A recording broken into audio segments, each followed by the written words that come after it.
Déception, ce sentiment, mes réflexions.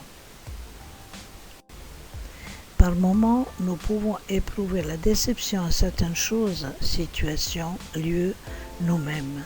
Ressentir une tristesse lorsqu'on n'a pas eu ce que l'on espérait avoir ou de façon que l'on espère l'avoir. Comment cela peut nous arriver? Dans notre imagination, avec les données en notre possession, nous créons une image, un film d'une situation ou des réactions de quelqu'un. Comme nous avons déjà du mal à nous connaître nous-mêmes complètement et réellement, alors connaître quelqu'un d'autre complètement et réellement est une illusion de notre part que nous ne reconnaissons pas comme telle. Lorsque la situation se présente et qu'elle est différente de nos attentes ou que la réaction de quelqu'un diffère de ce que nous avions imaginé, alors la déception envers la situation ou la personne peut apparaître. À ce moment, nous disons que nous sommes attristés, désillusionnés et qu'après cette déception, plus rien n'est et ne sera pas pareil. Nous en voulons quelque part à nous-mêmes, à la situation ou à la personne par qui c'est arrivé. Mais pourquoi?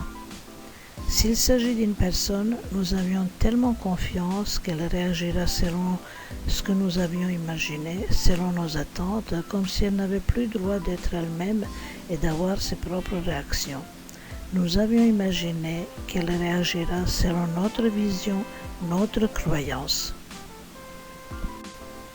Si nous réfléchissons un peu, on peut constater que la personne est restée comme elle est, égale à elle-même, mais il nous est difficile de reconnaître que nous nous sommes légèrement trompés dans l'appréciation. Ce n'est pas facile d'admettre par notre ego que la déception n'est rien d'autre que le décalage entre ce que nous souhaitons que ça le soit et ce qui y est. La seule personne responsable de la déception, c'est nous-mêmes, car notre espoir a créé un film imaginaire. C'est un peu comme si nous ne connaissions pas bien des arbres et qu'en voyant un chêne et que nous nous disions « Ah, voilà un cerisier qui nous donnera de belles cerises ». À un moment, nous nous rendons compte que ce n'est pas des cerises mais de glands qu'il produit.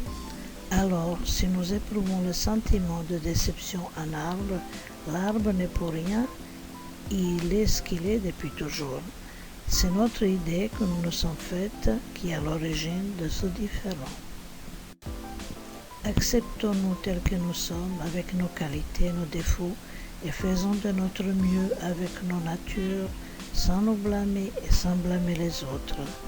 Acceptons les illusions et les désillusions, acceptons de nous tromper, acceptons la déception, mais ne lui accordons pas plus de place que nécessaire, ne la laissons pas trôner sur le reste de nos vies.